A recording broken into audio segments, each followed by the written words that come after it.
How to edit a cinematic video in CapCut.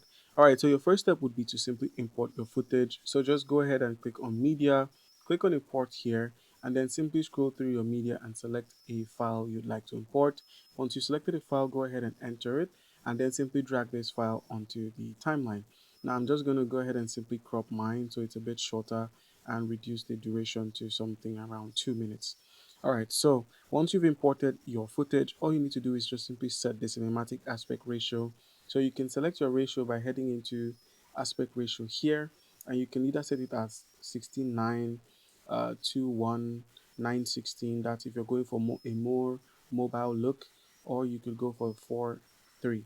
So we could simply go with this option.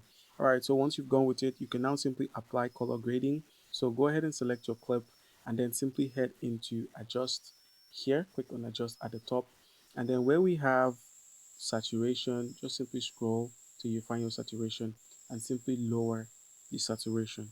And then you could slightly reduce your highlights when you scroll through. Just simply reduce your highlights, and then you could increase your contrast. And then you could tweak the temperature. So in order to tweak the temp, you could just simply move the slider around till you get the particular color you're looking for, and then simply save it. Now once you're done here, you could just move your seeker to the front, and now all you need to do is simply add a cinematic filter. So just navigate over to where we have filters here, and then you could use any of the new filters that are out. I would have suggested searching for filters, but that option is not available. So you have to simply scroll till you find a filter you'd like to use. So we could go with something like Oppenheimer. Remember, anything with a diamond by the side at the top left is a premium filter. So just simply scroll through and apply it here, and then use your cursor to enlarge it across your screen. And you can now simply reduce the intensity to keep it original and not deviate from your edit. All right, so now once you've added the cinematic filter, you could now simply add some motion blur.